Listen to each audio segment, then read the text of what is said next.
क्लेविटिस दुनिया का सबसे खतरनाक डीमन लॉर्ड पूरी इंसानियत को खत्म कर देना चाहता था, पर इंसानियत को खत्म करने के रास्ते पर चलते हुए एक माँ अपने बच्चे की जान की भीख मांगने लगती है। क्लेविटिस इस बच्चे को देखकर पिघल जाता है और इस बच्चे को अडॉप्ट करने का डिसाइड करता है और अब इसे अपनी असलियत को छुपाकर इंसानों के बीच रहना होगा। कहानी की शुरुआत में हम एलिसिया नाम की एक छोटी बच्ची को देखते हैं जिसके पिता इसे एर्थिया किंगडम के बारे में बताते हैं। इंसानों के लिए काफी छोटी सी जगह है और बाकी सारी जमीन मॉन्स्टर्स के कब्जे में है और इन मॉन्स्टर्स को डार्क बीस्ट कहा जाता है और इनके पूरे किंगडम को चारों तरफ से घेर कर रखे हुए हैं और किसी भी इंसान को इस किंगडम से बाहर जाने नहीं देते हैं। 4 डार्क बीस्ट बहुत ही ज्यादा खतरनाक है और इन्हें डार्क बीस्ट लॉर्ड कहा जाता है और इस राज्य के नॉर्थ, साउथ, ईस्ट और वेस्ट वाले इलाके को प्रोटेक्ट करते हैं। और इस किंगडम्स के बॉर्डर्स के परे क्या है आज तक किसी भी इंसान को नहीं पता चला है। एलिसिया अब बड़ी हो चुकी है और कुछ हीरोज के ग्रुप के साथ उन चारों में से एक डार्क बीस्ट लॉर्ड को मारने के लिए जा रहे होते हैं क्योंकि ये सभी लोग बाहर की दुनिया को एक्सप्लोर करना चाहते हैं। लेकिन जैसे ही डार्क बीस्ट की लोकेशन पर पहुंचते हैं इनका ड्राइवर कुछ बीस्ट्स का खाना बन जाता है। सभी हीरोज बाहर निकल जाते हैं और अपने रेगेलिया यानी कि अपने वेपन्स का यूज करके इन मॉन्स्टर्स को हराने लगते हैं और उस डार्क बीस्ट लॉर्ड के डेन की तरफ जाने लगते हैं। रास्ते में इन्हें एक बहुत बड़ा हाइड्रा भी मिलता है जिसे स्टीफन अपनी ब्लेड्स की हेल्प से काट देता है, पर एलिसिया अपनी तलवार को इसकी आंख के अंदर घुसा देती है। सभी चीजें काफी स्मूथली चल रही होती हैं और फिर ये लोग डार्क बीस्ट लॉर्ड के अड्डे पर पहुंच जाते हैं। तभी डार्क बीस्ट लॉर्ड क्लेविटिस इनके सामने आ जाता है और इन पर अटैक कर देता है और एक एक करके सभी हीरोज को एलिसिया की आंखों के सामने मारने लगता है। क्लेविटिस एर्थिया के बाहर की साउथ की डायरेक्शन को प्रोटेक्ट करता है और इन सभी हीरोज को पता चल जाता है कि इस डार्क बीस्ट लॉर्ड को नहीं हरा सकते हैं। एलिसिया नोटिस करती है कि क्लेविटिस इन हीरोज की शैडोज का यूज करके इन पर हमला कर रहा है, लेकिन तब तक काफी देर हो चुकी थी और एक एक करके सभी की जान लेने लगता है। तभी एक हीरो एक अर्थ गोलम को समन करता है पर अपनी पूंछों से इसके टुकड़े टुकड़े कर देता है मेरे इलाके में पहुंच कैसे गए? और बाकी के हीरोज को भी खत्म कर देता है और अब सिर्फ एलिसिया बची होती है और किसी तरह से इसके हमलों से बचती हुई क्लेविटिस के पास पहुंच जाती है, पर इसकी तलवार से इसके ऊपर बस एक खरोंच ही आती है। तुम इंसान मुझे तंग क्यों करते हो? लगता है इसका जवाब मुझे ही ढूंढना होगा।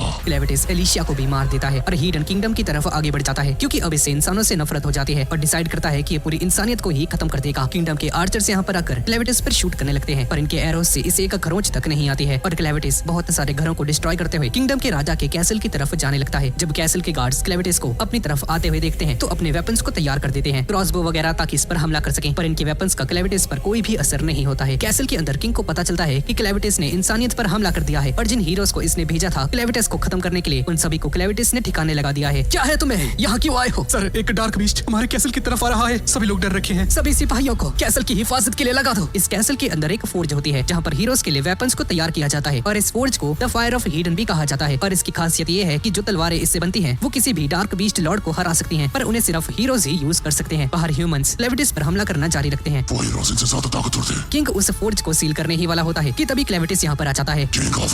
किंग ऑफ हीडन वो राजा होता है जो कि सबसे काबिल लोगों को इस फोर्ज से हथियार बना के देता है और वो सभी लोग हीरोज कहलाए जाते हैं। तुम सभी लोग मुझे खत्म क्यों करना चाहते हो? क्लेविटिस, हाँ, डार्क बीस्ट लॉर्ड, तुम जैसा एक राक्षस इस बात को कभी नहीं समझ पाएगा कि हम इस राज्य से बाहर क्यों जाना चाहते हैं। तो चल निकल फिर। और ऐसा बोलकर क्लेविटिस इसकी मुंडी उड़ा देता है। अपने डेन की तरफ जाते वक्त क्लेविटिस को एक रोते हुए बच्चे की आवाज सुनाई देती है। प्लीज मेरे बच्चे को बचा लो। ये सब कुछ मैंने नहीं किया है। मैं तो मानवता को ही खत्म करने जा रहा हूँ और तुम मुझे कह रही है कि इस बच्चे की जान बचाओ। प्लीज, ये एक छोटा सा बच्चा है, हम इंसानों की गलती, इस छोटे से बच्चे को मत दो, इसका कोई कसूर नहीं। क्लेविटिस को कोई फर्क नहीं पड़ता है क्योंकि इसके लिए सभी इंसान सेम होते हैं, लेकिन फिर भी क्लेविटिस कहता है कि साबित करके दिखाओ कि ये बच्चा बचाने के लायक है। मैं तुम्हें इसका सबूत नहीं दे सकती, पर अगर तुम इस बच्चे को बचाते हो तो तुम्हें खुद ही पता चल जाएगा ये बच्चा बचाने लायक क्यों था। और ऐसा बोलकर इस बच्चे की मॉम मर जाती है। क्लेविटिस यहाँ से जाने लगता है पर थोड़ी देर बाद मुड़कर वापस आता है क्योंकि हमारा क्लेविटिस दरिया दिल होता है। सिर्फ अपनी क्यूरियोसिटी के लिए इस बच्चे को बचाने का डिसाइड करता है। एर्थिया किंगडम 5 हिस्सों में 5 अलग अलग रेसेस में डिवाइडेड है। पहली है डन जहाँ के लोग आर्किटेक्चर और स्ट्रेटेजी बनाने में माहिर हैं। दूसरी है और गाइड्स जहाँ के लोग हंटिंग और मेडिसिन बनाने में माहिर हैं। तीसरी है स्लेडेंस जो कि पानी के अंदर सांस ले सकते हैं पर बाकी की प्रजातियों से नफरत करते हैं। चौथी है बेंटी जहाँ के लोग आदि मानव की तरह होते हैं और 5 रेसेस से सबसे ज्यादा पावरफुल होते हैं। 5वें हैं हिडीनियंस जहाँ के लोग मेटल्स को क्राफ्ट करने में काफी ज्यादा माहिर होते हैं और स्वॉर्ड्स वगैरह बना सकते हैं और सिर्फ रॉयल फैमिली को ही ऐसी स्वॉर्ड्स को बनाने की टेक्निक के बारे में मालूम होता है जिसका यूज करके हीरोज डार्क बीस्ट लॉर्ड तक को मार सकते हैं। हिडीनियंस की कंट्री यहाँ पर सबसे छोटी है और इस कंट्री में हीरोज के लिए हथियार बनाए जाते हैं पर उन्हें बस राजा या उनकी फैमिली का कोई शख्स ही बना सकता है। एर्थिया के लोगों की आबादी काफी ज्यादा बढ़ती जा रही है और अब ये जगह इनके लिए काफी नहीं, इसीलिए ये लोग सभी डार्क बीस्ट को मारकर अपने इस किंगडम को एक्सपेंड करना चाहते हैं, पर डार्क बीस्ट लॉर्ड्स की वजह से ये काम काफी ज्यादा मुश्किल हो जाता है। इसके बाद हम क्लेविटिस के अड्डे को देखते हैं जहाँ पर ये बच्चा रो रहा होता है। कैसे कर रहा हूँ? तभी क्लेविटिस अपने जादू के जरिए इसे सुला देता है, पर क्लेविटिस जानता था कि अगर ये ऐसे ही जादू जादू का यूज करके इसे सुलाता रहेगा तो ये बच्चा मारा जाएगा। 10 मिनट के बाद ये बच्चा दोबारा से उठकर रोने लगता है। ये बच्चा मेरी एक श्राप है, बाहर में जाओ। क्लेविटिस इसे कीड़ों के बीच फेंक देता है और ये बच्चे इंसानों को नहीं बल्कि उनके ऊपर मौजूद मिट्टी को खाते हैं और इस बच्चे को साफ कर देते हैं। लेकिन इसके बावजूद बच्चा चुप नहीं होता है। क्लेविटिस इस बच्चे को उठाकर उसी जगह पर ले आता है जहाँ पर इसने सभी हीरोज को मारा था और अपने जादू का यूज करके एलिशिया को दोबारा से जिंदा कर देता है। और इसे लगता है कि अब बस एलिशिया ही इसकी हेल्प कर सकती है, क्योंकि फाइट के दौरान यही सबसे ज्यादा स्ट्रॉन्गेस्ट थी जिसने क्लेविटिस के हर एक हमले को डॉज किया था और आखिर तक जिंदा रही थी। एलिशिया जिंदा हो जाती है। क्लेविटिस, मेरी तलवार कहाँ है? तुम नहीं बचोगे। चुप हो जाओ, अब तुम एक जिंदा लाश बन चुकी हो और मेरे पावर्स की वजह से ही जिंदा हो। तुम इंसानों की तरह कैसे बोल पा रहे हो? क्या मैं जन्नत में हूँ या मेरे कुकर्मों की वजह से मुझे नर्क मिल गया? तभी एलिशिया नोटिस करती है कि इसके बॉडी पार्ट्स जो कि लड़ाई के वक्त कट गए थे वो दोबारा से जुड़ चुके हैं। मेरी टांगों को क्या हुआ? ये दोबारा कैसे जुड़ गई? और क्लेविटिस इसे बताता है कि मैंने तुम्हारे अंदर मेरा डार्क ब्लड डाल दिया है और तुम एक जिंदा लाश हो जो कि अभी सिर्फ मेरी वजह से जिंदा है। मैंने तुम्हारे सारे हथियार नीचे फेंक दिए, साथ में तुम्हारे साथियों को भी। चलो अब मुझे अपने मोमोज दिखाओ। क्या पागल लगी तू? साले ढरकी। पर क्लेविटिस के पास उस बच्चे को देखकर एलिशिया समझ जाती है कि क्लेविटिस इससे क्या मांग रहा है। पर क्योंकि एलिशिया की अभी शादी नहीं हुई थी तो क्लेविटिस समझ जाता है कि जो इसे चाहिए वो एलिशिया के पास नहीं है, लेकिन फिर भी इसके साथ जबरदस्ती करने लगता है। नहीं, ये काम नहीं कर रहा। हाँ तो ये तो होना ही था बेवकूफ, मैं कभी मां नहीं बनी। और तुम क्लेविटिस डार्क बीस्ट के लॉर्ड, तुम एक इंसानी बच्चे को क्यों बचा रहे हो? चुप करो बेवकूफ, लगता है तुम दूध नहीं दे सकती, मुझे कोई और तरीका बताओ। क्लेविटिस एलिशिया को अपने काबू में कर लेता है और एलिशिया समझ जाती है कि अब इसकी बॉडी क्लेविटिस के कंट्रोल में है और इसे इसकी बात माननी ही होगी। तभी ये बच्चा दोबारा से रोने लगता है। हमें इसके लिए एक नर्सिंग मदद ढूंढनी होगी और इसके लिए तुम्हें इंसानों की बस्ती में जाना होगा ताकि हम किसी ऐसी औरत को ढूंढ सके जो किसी दूध पिला सके। पर अगर तुम ऐसे वहाँ पर गए तो सभी लोग डर के भाग जाएंगे। इसी वजह से क्लेविटिस ह्यूमन फॉर्म ले लेता है और इस बच्चे के मॉम के जैसा दिखने की कोशिश करता है। आज से मेरा नाम क्लेन है और इस बच्चे का नाम है लूना। अब मुझे इंसानी बस्ती में लेकर चलो बेवकूफ इंसान। और दोनों टाउन की तरफ जाने लगते हैं। रास्ते में एलिशिया लूना और उसके ब्लैंकेट को साफ करने लगती है और तभी ब्लैंकेट पर इसे हाइडन का रॉयल क्रेस्ट दिखता है जो कि हिडन की रॉयल फैमिली को बिलोंग करता है। और ये बच्चा रोता रहता है और एलिशिया को लगने लगता है कि जैसे यही इस बच्चे की माँ होती है। शहर से बाहर हम एक आर्मी के जनरल को देखते हैं जिसका नाम है जनरल ड्रेल। ये जनरल अपने एम्परर को लास्ट नाइट हुए हमले के बारे में बताने के लिए कहता है जो कि क्लेविटिस ने हिडन के ऊपर किया था और डिसाइड करता है कि हमें अब इस शहर पर कब्जा करना होगा ताकि यहाँ पर मौजूद फायर ऑफ हिडन वाली फोर्ज पर कब्जा कर सके। जाते वक्त ड्रेल यहाँ पर अपने कुछ सिपाहियों को छोड़ जाता है जिसके अंदर मेनार्ड भी होता है। मेनार्ड, तुम यही रुको और रॉयल फैमिली के सर्वाइवर्स को जिंदा पकड़ने की कोशिश करना और अगर उनका कोई रिश्तेदार भी मिल जाए उसको भी मेरे पास लेकर आना। ठीक है जनरल ड्रेल, जैसा आप कहें। और यहाँ पर एलिशिया क्लैन को रॉयल फैमिली के बारे में बताने लगती है कि ये बच्चा लूना रॉयल फैमिली से बिलोंग करता है, जिस पर क्लैन इसे सारी कहानी बता देता है कि ये बच्चा इसे कैसे मिला। क्या तुमने राजा को मार दिया और कैसल पर भी हमला कर दिया? और अब रॉयल फैमिली के अंदर बस ये बच्चा ही बचा हुआ है। एलिशिया क्लैन पर गुस्सा करती है और क्लैन को बताती है कि इस बच्चे के अंदर रॉयल ब्लड है। तुम इंसानों पर हमला कैसे कर सकते हो बेवकूफ? हमला तुम लोगों ने पहले किया था तो मुझ पर गुस्सा करना बंद करो। अब सिर्फ ये बच्चा ही है जो कि उस फोर्ज ऑफ हिडन का यूज करके हीरोज के लिए हथियार बना सकता है। और अब क्योंकि राजा मर चुका है और इस बच्चे के अंदर रॉयल ब्लड है तो सभी लोग इसके पीछे आएंगे, इसे बंदी बना लिया जाएगा और इसे जान से मार देंगे। नहीं, ऐसा कुछ नहीं होने वाला। मैं इस बच्चे को इंसानों का राजा बनाऊंगा और ये सभी इंसानों पर राज करेगा। ये सुनकर एलिशिया समझ जाती है कि अगर इस बच्चे को कुछ भी हो गया तो एक क्लैन इंसानियत को खत्म कर देगा। जिसके बाद ये दोनों लूना के लिए किसी नर्स को ढूंढने के लिए टाउन के अंदर निकल जाते हैं। लेकिन तभी क्लैन पर एक आदमी हमला कर देता है और इन्हें चारों तरफ से घेर लिया जाता है। इन बेवकूफों को मालूम ही नहीं इन लोगों ने क्या कर दिया है। अभी सबके सब मारे जाएंगे। लेकिन तभी क्लैन नीचे गिर जाता है। ये देखकर एलिशिया हैरान हो जाती है और एक गुंडे एलिशिया के टकले पर मारकर इसे भी बेहोश कर देते हैं। थोड़े समय बाद एलिशिया को होश आता है। आखिरकार तुम्हें होश आ ही गया। हाँ, लगता है हम सभी लोग पकड़े गए हैं। तो भाई तुम क्यों शांत बैठे हो? तुमने अभी तक इन्हें मारा क्यों नहीं? लूना सुरक्षित है इसलिए मुझे घंटा फर्क नहीं पड़ता है। और भाई तुम एक टपली में कैसे लुढ़क गई? तुम तो डीमन लॉर्ड हो ना? लगता है ट्रांसफॉर्म होने के बाद तुम कमजोर हो चुके हो। नहीं, ऐसा कुछ नहीं है, बस ये शरीर कुछ ज्यादा ही कमजोर था। तो अब तो जाग गया ना तू? अब क्यों नहीं भाग रही यहाँ से? इस वक्त मैं इंसानी शरीर में हूँ और जब तक मैं लूना को किंग नहीं बना देता तब तक मुझे अपनी असलियत को छुपाना होगा और इंसानियत के बीच घुल मिलकर रहना होगा। अब मुझे ये बताओ कि यहाँ पर चल क्या रहा है? हाँ, कुछ लुटेरों ने हमें पकड़ लिया है। इंसान बहुत सारी कैटेगरीज के होते हैं पर ये सभी बुरे लोग हैं। पर इन गुंडों को देखकर इंसानों को जज मत करने लग जाना। अब सभी लोग इन गुंडों के अड्डे पर पहुंच जाते हैं जहाँ पर एक बंदे की फट जाती है और यहाँ से भागने की कोशिश करने लगता है। पर एक बंदा इसकी पीठ पर चाकू से हमला करता है जिसकी वजह से ये आदमी मारा जाता है। अगर किसी ने भी यहाँ से भागने की कोशिश दोबारा से की तो तुम सभी को मार दिया जाएगा।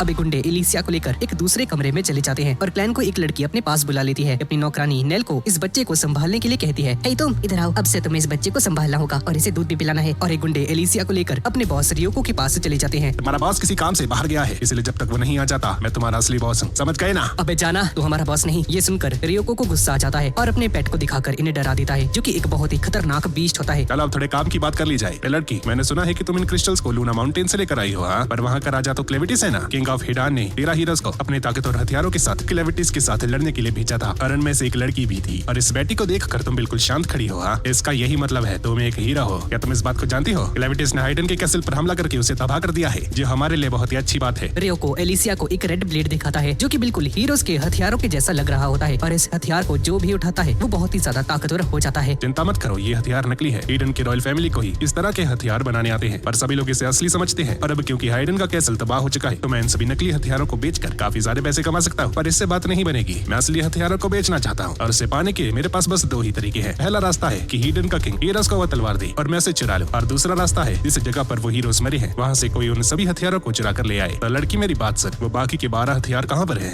मैं तुम्हें कुछ नहीं बताने वाली, और जाकर पहले ब्रश करके आओ। ठीक है, तुम्हारी मर्जी। तुम सभी लोग मेरी बात सुनो, इसे अपने साथ लेकर जाओ और उन सभी हथियारों को ढूंढकर मेरे पास लेकर आओ। तुम जो चाहे इस लड़की के साथ कर सकते हो, पर ये लड़की मरनी नहीं चाहिए। पर एलिशा असल में मर ही नहीं सकती है क्योंकि ये एक जिंदा लाश है जिसे कि क्लेविटिस ने अपने जादू के जरिए जिंदा करके रखा हुआ है। दोनों एलिशा को अपने साथ लेकर जाने लगते हैं। इसके बाद हम क्लैन को देखते हैं जो कि इन सभी गुंडों के लिए वेटर का काम कर रहा होता है ताकि इंसानों के साथ घुल मिल के रह सके और इनके बारे में और भी ज्यादा जानकारी इकट्ठा कर सके। और नेल लूना को दूध पिला के सुला देती है, लेकिन तभी कुछ गुंडे इसे अपने साथ लेकर चले जाते हैं और इसे बहुत बुरी तरह से पीटकर यहाँ से जाने लगते हैं। पर तभी क्लैन यहाँ पर आ जाता है और इन गुंडों को जान से मार देता है और अपने जादू के जरिए इन दोनों की बॉडीज को छुपा देता है। क्लैन लूना को लेकर इसके सामने आ जाता है। आज से तुम्हें लूना की देखभाल करनी होगी और एक गुंडे तुम्हें पीट कर रहे थे। हाँ, नेल इसे बताती है कि यहीं पर पैदा हुई थी और बचपन से ही इन गुंडों के साथ है। इसकी माँ एक स्लेव थी और अब नेल को उनकी शक्ल तक याद नहीं है और अपने पिता के बारे में कुछ नहीं जानती है। जब नेल 12 साल की हो जाती है तब गुंडे इसे पीटना शुरू कर देते हैं जिसकी वजह से इसके कुछ दांत टूट चुके हैं और एक कान से बहरी भी हो चुकी है। पर एक दिन एक लड़की से मिलती है जिसका नाम है कारमे। इसने इसकी जिंदगी आसान कर दी पर इसे बच्चों की देखभाल करने का काम सिखाती है। और नेल बताती है कि इसका बच्चा पैदा होने से पहले ही मारा गया जिसका इसे काफी ज्यादा दुख है और हर वक्त अपनी जान लेने के बारे में सोचती रहती है, पर ऐसा नहीं करती है क्योंकि यहाँ पर मौजूद सभी बच्चों का ख्याल रखना चाहती है। ये बच्चे कहाँ से आते हैं और कहाँ को जाते हैं इसके बारे में इसे कुछ भी मालूम नहीं है, बस इन बच्चों को खुश देखना चाहती है। नेल की कहानी को सुनकर क्लेन नेल को एज ए नर्स हायर करने का ऑफर देता है और इसे अपने साथ चलने के लिए कहता है, पर नेल इस ऑफर को रिजेक्ट कर देती है। इसके बाद हम एलिशिया को देखते हैं जिसे ये दोनों गुंडे कहीं पर ले जा रहे होते हैं। रास्ते में एलिशिया एक लेक को नोटिस करती है। ये दोनों इसे बताते हैं कि ये वही जगह है जहाँ पर होडवार्ड नाम का एक हीरो मारा गया था। पानी के नीचे डार्क बीस्ट रहते हैं जिन सभी ने मिलकर होडवार्ड को मार दिया था। होडवार्ड अपनी जनरेशन का सबसे ताकतवर हीरो था जिसके पास एक्सट्रीम स्प्लिटर नाम का खतरनाक हथियार था, पर लोगों को लगता है कि होडवार्ड के मरने के बाद उसका हथियार यहाँ पर पानी में ही गिर गया था। तभी हम एक स्लेव को पानी के अंदर कूदता हुआ देखते हैं जो कि उसी डार्क बीस्ट के हाथों मारा जाता है और ये दोनों एलिशिया को यहाँ से लेकर जाने लगते हैं। और तभी एक गुंडा एलिशिया के कपड़े फाड़ने लगता है, लेकिन एलिशिया इसे लेकर ब्रिज के ऊपर से नीचे कूद जाती है और उम्मीद करती है कि क्लेविटिस का वो इमोर्टल वाला कर्स एक्टिवेट हो जाएगा। क्लेविटिस ने कहा था कि मैं अमर हूँ, उसके कर्ज की वजह से क्लेविटिस मेरी हेल्प करो। पर एलिशिया नीचे जमीन पर गिर जाती है और बुरी तरह से जख्मी हो जाती है। इन गुंडों को लगता है कि एलिशिया मारी जा चुकी है और ये देखकर ये लोग बुरी तरह से डर जाते हैं क्योंकि इनके बॉस ने इन्हें साफ साफ कहा था कि इसके साथ कुछ भी करो, बस ये मरनी नहीं चाहिए। तभी हम देखते हैं कि एलिशिया मरी नहीं है, इसकी बॉडी पूरी तरह से टूट चुकी होती है और इसका बहुत सारा खून भी बह चुका होता है। मैं अभी भी जिंदा हूँ, पर मुझे क्या करना चाहिए? अगर मैं जल्दी यहाँ से नहीं निकली तो वो गुंडे दोबारा से यहाँ पर आ जाएंगे। तभी अचानक से एलिशिया का खून इकट्ठा होना शुरू हो जाता है। तुम्हारा बहुत सारा खून बह चुका है लड़की। अगर तुम्हारे शरीर से सारा ब्लड निकल गया तो तुम मारी जाओगी और जब तक तुम मेरे काम की हो तब तक मैं तुम्हारे अंदर ये मैजिकल खून डालता रहूंगा। इस खून की वजह से तुम बिल्कुल ठीक हो जाओगी, पर तुम्हारे वो बॉडी पार्ट्स कभी भी वापस नहीं आएंगे जिन्हें तुम खो दोगी। अगर ऐसा ही है तो तुम मुझे ठीक क्यों नहीं कर रहे? क्या तुम्हें मेरी जरूरत नहीं? मैं तो बस तुमसे एक सवाल पूछना चाहता हूँ। मैंने लूना के लिए एक नर्स को ढूंढ लिया है जो कि गुंडों के साथ ही पली बड़ी है, इसलिए मुझे लगा अगर मैं उसे अपने साथ चलने का ऑफर दूंगा तो वो मेरे इस ऑफर को स्वीकार कर लेगी, लेकिन उस बेवकूफ औरत ने मुझे मना कर दिया। आखिर ऐसा क्यों है? क्योंकि उसकी नजरों में तुम एक स्लेव हो जो कि उसे यहाँ से आजाद नहीं करवा सकता है, और ऊपर से अगर यहाँ से कोई भी भाग जाता है तो वो गुंडे उसे जिंदा नहीं छोड़ते हैं। शायद वो डर रखी होगी। अगर तुम्हें उसे विश्वास दिलाना है तो तुम्हें उन सभी गुंडों को मारना होगा। ये तो तुम्हारे लिए बहुत ही आसान होगा ना? मैं ऐसा कुछ नहीं कर सकता क्योंकि अगर किसी को भी पता चल गया कि मैंने माउंटेन को छोड़ दिया है तो बहुत बड़ी मुसीबत हो सकती है। बहुत सारे लोग इसका फायदा उठाने के लिए तैयार हैं, पर अगर किसी को भी मालूम पड़ गया कि मैं यहाँ पर क्यों आया हूँ तो वो सभी लोग लूना को मार देंगे, इसलिए तुम उन सभी गुंडों को मारोगी। पर क्लैन अपने मैजिक का यूज करके इसे दोबारा से हील कर देता है। ये देखकर सभी गुंडे हैरान रह जाते हैं। तभी एक बंदा एलिशिया पर हमला कर देता है पर इसे एक मुक्का मारकर इसे दूर फेंक देती है और इन सभी को खत्म करके खुद को बेड़ियों से आजाद कर लेती है। इसके बाद हम क्लैन और लूना को देखते हैं। क्लैन दोबारा से नेल को ढूंढने लगता है ताकि उसे दोबारा से कन्विंस कर सके। लूना की नर्स बनने के लिए नेल कारमी से मिलती है और इसे क्लैन के बारे में बता देती है कि एक लड़के ने इससे कहा है कि वो लड़का इसे यहाँ से बाहर लेकर जाएगा। तभी इन दोनों की बातें रियो को सुन लेता है और नेल को अपने साथ ले जाता है। कुछ समय के बाद क्लैन यहाँ पर आ जाता है और कारमी से नेल के बारे में पूछता है और यहाँ पर रियो को नेल को एक केव के अंदर लेकर जाता है ताकि नेल को अपने पेट को खिला सके। रियो को पहले एक साइंटिस्ट हुआ करता था जो कि डार्क बीस्ट को कंट्रोल करने के बारे में रिसर्च करता रहता था और अब इसने ड्रग्स के जरिए एक ऐसा पाउडर तैयार किया है जिसका यूज करके ये किसी भी डार्क बीस्ट को अपने काबू में कर सकता है। रियो को नेल को अपने पेट के सामने कर देता है और रियो का पेट नेल को खाने ही वाला होता है कि तभी क्लैन यहाँ पर आ जाता है पर इसे बचाने में देरी हो जाती है और ये मॉन्स्टर नेल को खा जाता है। रियो की नजर क्लैन पर जाती है जो कि पीछे खड़ा हुआ होता है। ये कौन है? इसे भी खा जाओ। पर ये मॉन्स्टर क्लैन को देखकर डर जाता है और नेल को उल्टी करके अपने पेट से बाहर निकाल देता है। नेल का शरीर काफी ज्यादा डैमेज हो जाता है जिसे देखकर क्लैन को गुस्सा आ जाता है, तुमने इसे मार दिया। और लूना और नेल को अपने शैडो टेल के जरिए यहाँ से बाहर निकाल देता है। ये क्या तुम एक मैजिक यूजर हो क्या? बिना जादू के ये नहीं किया जा सकता। जादू? ये जादू क्या होता है? और रियो को एक ड्रग का यूज करके अपने डार्क बीस्ट को दोबारा से कंट्रोल में ले लेता है। आगे बढ़ो बेटी, इसे कुचल दो। इस पाउडर का असर क्लैन पर भी होने लगता है क्योंकि ये खुद भी एक डार्क बीस्ट है। ये स्मेल, मैं बेहोश हो रहा हूँ और बेटी क्लैन को बुरी तरह से मारने लगता है। इसके बाद हम एलिशा को देखते हैं जो कि गुंडों के साथ लड़ रही होती है। फाइट के दौरान एलिशा की तलवार टूट जाती है जिसकी वजह से अपनी जान बचाने के लिए तालाब की तरफ आगे बढ़ती है। एलिशा उस लेजेंडरी हीरो वुडवार्ड की तलवार को पानी से बाहर निकालने के बारे में एक प्लान तैयार करती है। एलिशा सबसे पहले उस तालाब के पास पहुंचकर काफी ऊंचाई पर चढ़ जाती है और सभी गुंडे इसे पकड़ने की कोशिश करते हैं। इन सभी को पानी के अंदर गिरा देती है। तालाब के अंदर मौजूद सभी डार्क बीस्ट एक एक करके इन सभी को खाने लगते हैं और तभी एलिशा इस मौके का फायदा उठाकर एक बैरल के अंदर छुप जाती है और पानी की गहराइयों के अंदर जाने लगती है। मुझे लगा ही था कि इतना आसान नहीं होने वाला, पर इसमें तो बहुत ही ज्यादा रिस्क है। मेरा दिमाग सुन होता जा रहा है और मुझे कुछ दिखाई भी नहीं दे रहा, पर मुझे ये सब कुछ सहना होगा। एलिशा किसी चीज से टकरा जाती है जिसकी वजह से इसे लगने लगता है कि शायद ये लेक के बॉटम में पहुंच चुकी है और तभी इसे हीरो की तलवार चमकती हुई दिखाई देती है और पूरी जान लगाकर उस तलवार की तरफ आगे बढ़ती है। तभी एक मॉन्स्टर की आंख इसके सामने आ जाती है और इसे एहसास हो जाता है कि अभी एलिशा एक मॉन्स्टर के ऊपर है। तभी ये मॉन्स्टर इस तलवार के साथ साथ एलिशा को भी अपने मुंह के अंदर खींच लेता है, पर समय रहते एलिशा इस तलवार को हासिल कर लेती है और इसे अपने पिता की एक बात याद आती है। एलिशा, तुम्हारी बाजुएं किसी आदमी की तरह ताकतवर नहीं, पर मुझे पूरा भरोसा है कि तुम उनसे भी ज्यादा बेहतर तरीके से इस तलवार को चला सकती हो, इसलिए तुम एक बहुत ही अच्छी हीरो बनोगी। तभी एलिशा उस तलवार की ताकत को यूज करती है और इस मॉन्स्टर के मुंह से आजाद होकर इस तलवार का यूज करके ऊपर जाने लगती है। पानी में तो ये और भी ज्यादा ताकतवर हो चुकी है। इसका तो यही मतलब है कि वो हीरो इस एनवायरनमेंट में इसलिए हारा होगा क्योंकि ये मॉन्स्टर यहाँ पर है। मैंने सुना है कि डार्क बीस्ट 10,000 सालों से भी ज्यादा लंबी उम्र के होते हैं पर काफी समय तक सोते रहते हैं और गलती से किसी ने माइनिंग करते हुए इस मॉन्स्टर को जगा दिया। इस वजह से उस हीरो को भी नहीं पता था कि आखिर वो किसके खिलाफ लड़ रहा है। शायद इसी वजह से वो हार गया। एलिशा दोबारा से इस तलवार की ताकत का यूज करके ऊपर जाने लगती है पर ऊपर वाले मॉन्स्टर्स जैसे ही इसे रोकने की कोशिश करते हैं एलिशा इन सभी मॉन्स्टर्स को काटते हुए ऊपर आ जाती है, पर ये मॉन्स्टर भी इसका पीछा करते करते सरफेस पर आ जाता है। सभी लोगों की इसे देखकर फट जाती है और मॉन्स्टर सभी पर हमला कर देता है। एलिशा इस मॉन्स्टर के टेंटिकल्स को बीच में से काटने लगती है पर इसे एहसास हो जाता है कि अकेले इतने बड़े मॉन्स्टर के साथ नहीं लड़ सकती है। ये गुंडे एलिशा से हेल्प मांगने लगते हैं और इसे एक हीरो का फर्ज पूरा करने के लिए कहते हैं। अच्छा, तुम्हारी हेल्प करूँ? हाँ चिलगोज़ो, तुमने मुझे किडनैप किया है, भूल गई क्या? और वैसे भी अब मैं कोई मामूली हीरो नहीं रही हूँ। इस समय पर मैं एक ऐसे मॉन्स्टर की स्लेव हूँ जो कि इस बीस्ट से भी ज्यादा खूंखार है। और एलिशा यहाँ से भाग जाती है और ये मॉन्स्टर बचे हुए गुंडों को खा जाता है। एलिशा सोचती है क्लेन चाहता था कि मैं इन गुंडों को मार दूं। मुझे लगता है शायद मेरा काम पूरा हो चुका है। काश मैं इस मॉन्स्टर को हरा पाती। जाते वक्त एलिशा को क्लेन की आवाज आती है जो कि अपने जादू के जरिए एलिशा से बात कर रहा होता है। क्लेन समझ जाता है कि एलिशा ने सभी गुंडों को मार दिया है पर इस पर काफी ज्यादा गुस्सा होता है क्योंकि एलिशा ने इसे जादू के बारे में नहीं बताया होता है और ये भी कि उसे इंसान भी यूज कर सकते हैं। दरअसल क्लेविटिस अपनी शक्तियों को जादू नहीं समझता है क्योंकि ये उन्हीं के साथ पैदा हुआ है, पर यहाँ के इंसानों को वक्त के साथ साथ ये जादुई शक्तियाँ मिलती हैं। एलिशा जल्दी मेरे पास आओ, मुझे तुम्हें सजा देनी है। इसके बाद हम क्लेन को देख पाते हैं जिसने बेटी को मार दिया है। रियो को डर जाता है और यहाँ से भागने लगता है। तभी इसकी नजर नेल और लूना पड़ जाती है जो कि साइड में ही बैठे हुए होते हैं। तभी एलिशा क्लेन के पास आ जाती है। क्या हुआ? क्यों चिल्ला रहे थे? क्या किया मैंने? प्रॉब्लम हो चुकी है, इस धुएं की वजह से मैं कुछ सूंघ नहीं पा रहा। इस जादू का असर मुझ पर होने लगा है। मैं नेल और लूना को सेंस नहीं कर पा रहा। अपने जादू के जरिए इस धुएं को खत्म करो। एलिशा इसे बताती है कि इस दुनिया में कुछ ही लोग हैं जो कि जादू का यूज कर सकते हैं लेकिन मैं उनमें से नहीं हूँ। तुम बहुत ही यूजलेस हो, लगता है मुझे ही उन्हें ढूंढना होगा।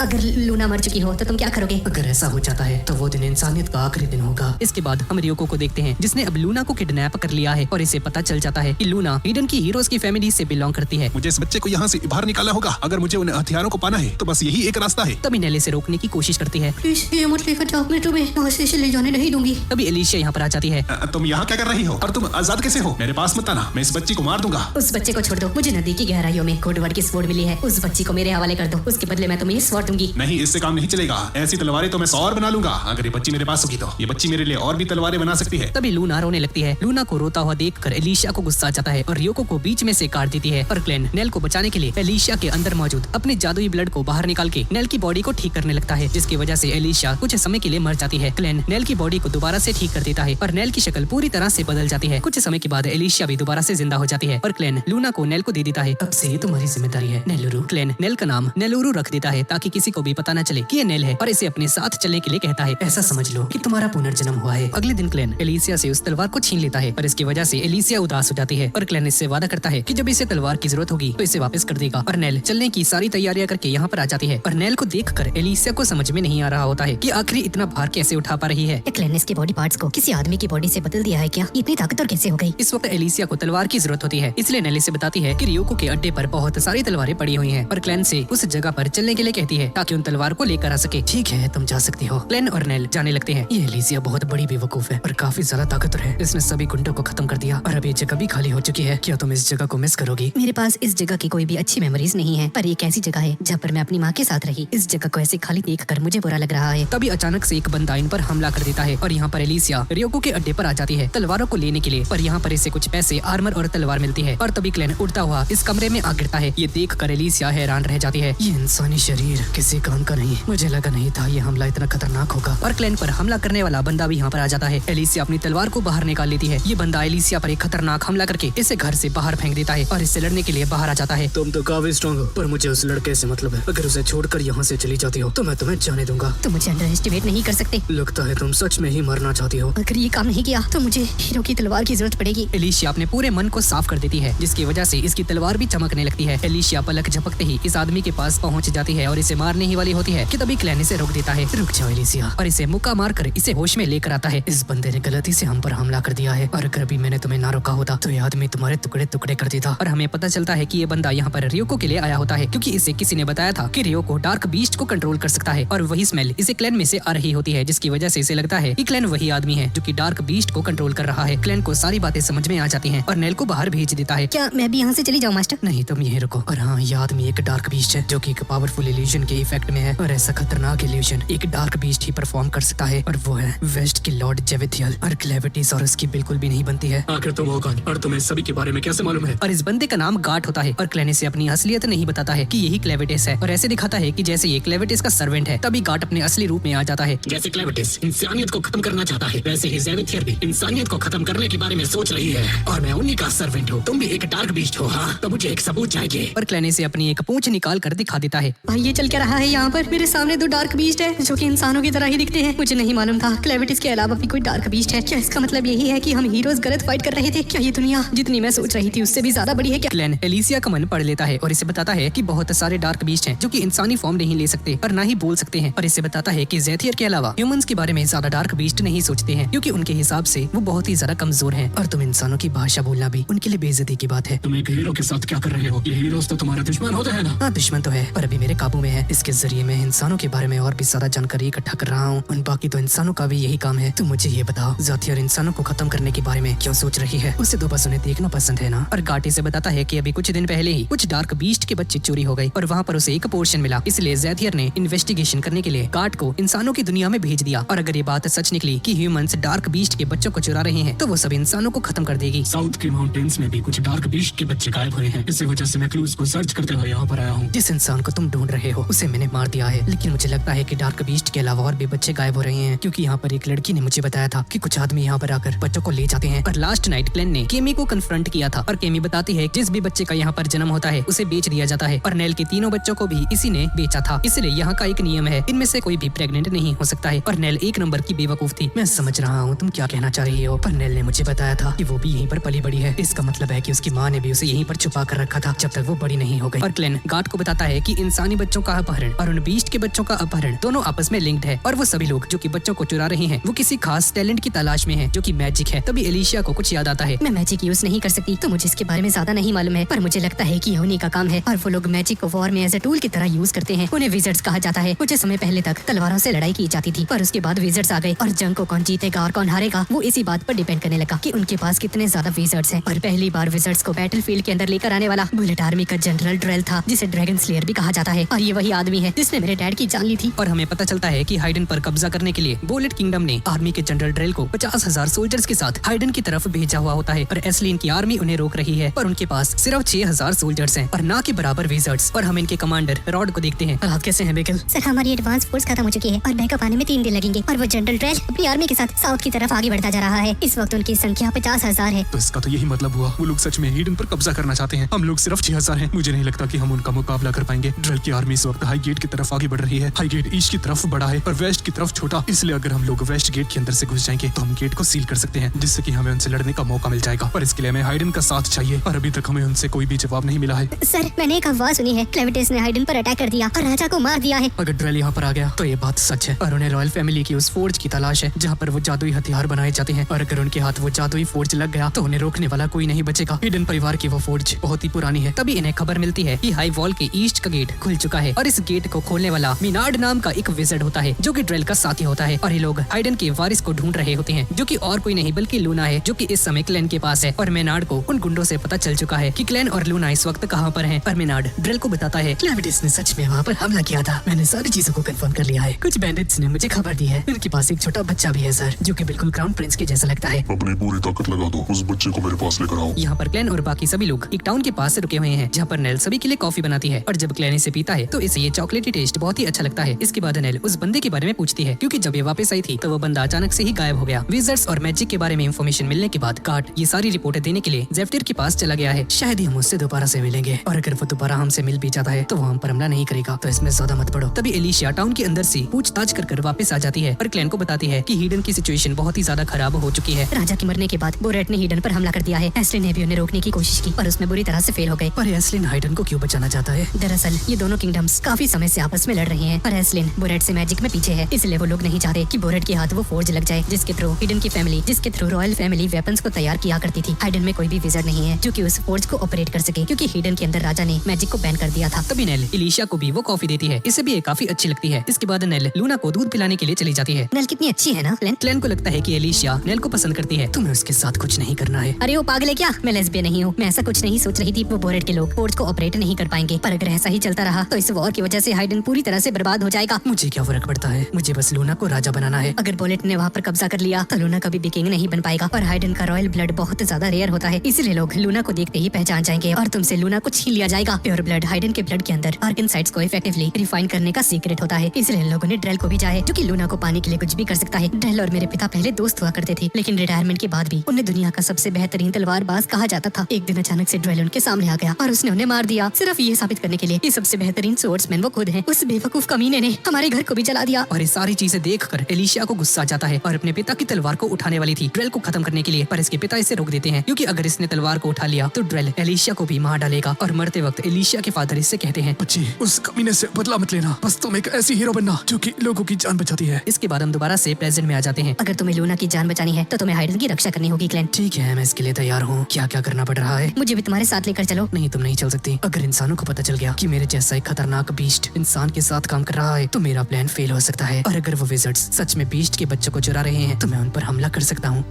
तुम अपने पिता का बदला लेना चाहती हो, पर ये तुम्हारी लड़ाई नहीं है। वैसे भी तुमने अपने पिता से वादा किया था कि तुम बदला नहीं लोगी। मेरे पिता ने मुझसे कहा था कि ड्रेल से लड़ने की वजह से वॉर छिड़ सकती है, और ऐसा कोई भी हीरो नहीं करेगा, और अब मैंने हीरो बनना छोड़ दिया है। और वैसे भी अब मैं बस एक जिंदा लाश हूँ जो कि डार्क ब्लड पर चल रही है, इसलिए मैं अपने पिता का बदला लेना चाहती हूँ। तुमने हीरो बनना छोड़ दिया? हाँ, तुम्हारे हिसाब से एक हीरो कौन होता है? शायद तुम खुद को हीरो ना समझती हो, पर मुझे भरोसा है कि तुम नेल के लिए एक हीरो हो। तुम्हारी वजह से उसकी जिंदगी इतनी बेहतर हो चुकी है। एलिशिया रियलाइज करती है कि क्लैन ठीक कह रहा है और यहीं पर रहने के लिए मान जाती है, जिसके बाद क्लैन क्लेविटिस में ट्रांसफॉर्म होकर बोलेट की आर्मी की तरफ जाने लगता है। यहाँ पर बोलेट की आर्मी ने हाइडन के एक और किले को डिस्ट्रॉय कर दिया है, और एस्लिन के सोल्जर्स अभी भी उनका पीछा ही कर रहे हैं, और इनके पीछे पीछे वो बंदा भी है जो कि लूना को ढूंढते हुए हाइडन किंगडम में गया था। यहाँ पर एलिशिया और नेल उस टाउन में पहुंच जाते हैं, जहाँ पर लोगों की एक भीड़ एक बैंडिट को मार रही थी, और ये बंदा रियोको का ही एक साथी होता है। नेल अभी भी इन बैंडिट से डरती थी, इसलिए एलिशिया इसे यहाँ से ले जाती है, और यहाँ पर शहर के लोगों ने जिस भी बैंडिट को देखा उसे पेड़ के साथ लटका दिया है, और जो भी इनके आसपास हो रहा है इन सारी चीजों से काफी ज्यादा परेशान हो चुके हैं। पहले क्लेविटिस का हमला, उसके बाद बोलेट की आर्मी का हमला, और अब एक जायंट ऑक्टोपस मॉन्स्टर, और ये सभी लोग कसम खाते हैं कि अब ये खुद ही अपने टाउन की रक्षा करेंगे। यहाँ पर एलिशिया नेल से कहने लगती है कि प्लीज मुझे हीरो मत कहा करो। एक इन के अंदर जाते हैं, कुछ लोग इनसे पूछताछ करने लगते हैं, क्योंकि दोनों के पास हथियार थे, लेकिन तभी इनकी माँ यहाँ पर आ जाती है और बोलती है कि जिस तरह की चीजें इस विलेज में चल रही हैं, इनके पास हथियार होना नॉर्मल है, और अपने ही इन बच्चों को डांट लगाने लगती है और अपना नाम कारी बताती है, और उस बच्चे को देख कर पहचान जाती है कि यह हाइडन का प्योर ब्लड है, और इनसे पूछती है, तुम यहाँ पर क्या कर रही हो? तुम्हारे जवाब पर ही इस बात का डिसीजन लिया जाएगा कि हम तुम्हारे साथ क्या करेंगे। हम इस बच्चे की गार्ड्स हैं और हमें किसी भी हालत में इस बच्चे को बचाना है। कारी को इनकी स्टोरी पर भरोसा हो जाता है और कुछ पैसों के बदले इन्हें एक रूम दे देती है और अपने बच्चों से कहती है, जल्दी इनका सामान उठाओ और ऊपर लेकर जाओ। पर जैसे ही लोग नेल का सामान उठाने लगते हैं तो ये बहुत ज्यादा भारी होता है, और जिस सामान को अभी नेल अकेले उठा रही होती है उसे उठाने के लिए ये दो लोग लगते हैं। दोनों रूम के अंदर पहुंच जाते हैं, पर खिड़की के बाहर से एक स्पाइडर इन्हें देख रहा था, जिसे कि मेनार्ड कंट्रोल कर रहा है, और मेनार्ड अपने सोल्जर्स और इंसेक्ट्स के साथ टाउन के बाहर पहुंच चुका है। नेल और एलिशिया लूना के इस पहले दांत को देखकर खुश हो जाती हैं। तभी कारी इन्हें खाना खाने के लिए बुलाती है। एलिशिया जब नीचे जाती है तो सभी लोग क्लेविटिस और हीरोज की फाइट के बारे में बात कर रहे होते हैं, और सभी लोग इन हीरोज की बेइज्जती कर रहे थे और बोलते हैं कि हाइडन में जो कुछ भी हुआ है उन सारी चीजों के जिम्मेदार वो हीरोज हैं। एलिशिया को रियलाइज हो जाता है कि हीरोज बहुत ही ज्यादा बदनाम हो चुके हैं, और चुपचाप खाना लेकर ऊपर जाने लगती है। तभी खिड़की से कोई चीज अंदर आ जाती है जो कि ट्रांसफॉर्म होकर एक बड़े से मॉन्स्टर में बदल जाती है। तभी मेनार्ड यहाँ पर आ जाता है। ये कोई ऑर्डिनरी इंसेक्ट नहीं है, ये घने जंगलों से आया है, इसकी ताकत बहुत सारे डार्क बीस्ट के बराबर है। एक बंदा ये सारी चीजें देखकर डर जाता है और भागने लगता है, पर मेनार्ड ने पूरे गाँव के ऊपर अपने इंसेक्ट्स को बुला लिया था, और बाहर जाने के बाद ये आदमी उन बड़े बड़े कीड़ों का खाना बन जाता है। मेनार्ड इन सभी को बताता है कि इसने पूरे टाउन को हर तरफ से घेर लिया है, इसलिए जब तक इसका मिशन पूरा नहीं हो जाता है कोई भी यहाँ से नहीं जा सकता है। तुम हो कौन? मैं ड्रिल की आर्मी का सुप्रीम विज़र्ड हूँ और मैं यहाँ पर इस बात को कंफर्म करने आया हूँ जो हाइडन का बच्चा यहाँ पर है उसमें रॉयल ब्लड है या फिर नहीं। तभी एलिशिया को नेल के चिल्लाने की आवाज आती है और हमें पता चलता है कि मेनार्ड ने पहले ही अपने सबॉर्डिनेट को वहाँ पर भेज दिया था जिसका नाम ने है और इसने नेल को दीवार के अंदर दबा रखा है। इसके हमले की वजह से लूना रोने लगती है और नेल कंफ्यूज हो रखी थी कि दूसरे फ्लोर तक पहुँच कैसे गई। मैं बुलेट आर्मी की एक पावरफुल विज़र्ड हूँ और लोहे से बनी किसी भी चीज को रिपेल या फिर अट्रैक्ट कर सकती हूँ, बिल्कुल किसी चुंबक की तरह। और ऐसे ही एक एक्स को रिपेल करके यहाँ पर पहुँच गई और ने लूना को एक दवाई खिलाने लगती है जिसकी वजह से अगर किसी के भी पास मैजिक टैलेंट होता है तो उसकी आंखों का रंग बदल जाता है, लेकिन अगर रंग नहीं बदलता है तो इसकी वजह से वो मारा भी जा सकता है। ने जबरदस्ती लूना को वो कैंडी खिलाने लगती है। प्लीज रुक जाओ, ऐसा मत करो। पर इसकी आवाज सुनकर एलिशिया लूना को बचाने के लिए आगे बढ़ जाती है, पर तभी मेनार्ड अपने इंसेक्ट का यूज करके एलिशिया पर हमला कर देता है। ये देखकर हैरान रह जाता है कि हीडन के बच्चे के साथ एक फीमेल स्वर्ड्समैन क्या कर रही है, पर इससे इसे कोई भी फर्क नहीं पड़ता है। लूना अभी तक उस मेडिसिन को नहीं खा रही होती है और नेल पूरी जान लगाकर यहाँ से निकलने की कोशिश कर रही थी। इन सबका कोई फायदा नहीं, तुम मेरे सामने से नहीं बच सकती हो। इस मलबे को हटाने के लिए तुम्हें बहुत ज्यादा ताकत चाहिए। पर तभी नेल को गुस्सा आ जाता है और जिस लोहे से ने इसे दबा रखा था उसे धक्का दे देती है जिसकी वजह से ये सीधा घर के बाहर जा गिरता है। एलिशिया भी उस इंसेक्ट के हमलों से बच जाती है और उस इंसेक्ट को लात मार के नीचे गिरा देती है। ये देखकर मेनार्ड समझ जाता है कि एलिशिया कौन है। लूना के पास पहुंचने पर एलिशिया देखती है कि नेल ने ने को हरा दिया था और किसी तरह से नेल ने उस लोहे के ढांचे को नीचे भी फेंक दिया है। एलिशिया नेल को बताती है कि ये सभी लोग लूना के पीछे हैं और जब तक क्लैन वापस नहीं आ जाता है हमें उस पीली आंख वाले से बचना होगा। लेकिन तभी इसके सामने बहुत सारे बग्स आ जाते हैं और एलिशिया नेल से कहने लगती है कि मुझ पर भरोसा रखना और नीचे कूद जाए। और जैसे ही दोनों नीचे कूद जाते हैं एलिशिया सभी बग्स को अपनी तलवार का यूज करके काट देती है। तभी ने को होश आ जाता है और अपनी कुल्हाड़ी को इनके पीछे लगा देती है, पर वहाँ पर इतने सारे बग्स होते हैं कि इसकी कुल्हाड़ी इन बग्स को ही लग जाती है और इसे रियलाइज होता है कि इतने सारे बग्स के बीच में इसकी ताकत किसी भी काम नहीं आने वाली है और सिचुएशन को मेनार्ड को एक्सप्लेन करने के बारे में सोचती है। पर ने ये सोचकर अभी तक हैरान थी कि नेल ने इस लोहे के ढांचे को इतनी आगे तक कैसे फेंक दिया। नेल और एलिशिया नोटिस करते हैं ये बग्स रुक चुके हैं और इनका पीछा नहीं कर रहे, जिसका मतलब है कि इन सभी बग्स को बस होटल को घेरने का ऑर्डर दिया गया था और इन्हें लगता है कि अगर ये लोग जंगल में चले जाते हैं तो इन कीड़ों से बचा जा सकता है। जैसे ही जंगल में जाते हैं यहाँ पर और भी ज्यादा बग्स होते हैं। एलिशिया बार बार अपनी टेक्निक को यूज नहीं कर सकती थी, इसलिए इन सभी बग्स को नहीं मार पाएगी। इसलिए नेल के साथ एक ऐसी जगह पर जाने लगती है जहाँ ये बग्स अंदर ना घुस पाए। यहाँ पर ने मेनार्ड से कहती है कि दोनों बच के भाग चुकी हैं और मेडिसिन को भी टेस्ट नहीं कर पाई है। लगता है हमने उन्हें कुछ ज्यादा ही अंडर एस्टिमेट कर दिया। वो सुनहरे बालों वाली लड़की एक हीरो है। जब जनरल ड्रेल ने उसके फादर के साथ लड़ाई की थी तो मैं वहीं पर था और एक इतना खतरनाक हीरो एक बच्चे के साथ सफर क्यों करेगा। हम बिल्कुल सही बच्चे से मिले थे। अब हमें टेस्ट करने की कोई जरूरत नहीं है। अब हमें दोबारा से बस उन्हें ढूंढना होगा। मैं उन्हें टॉर्चर करूंगा,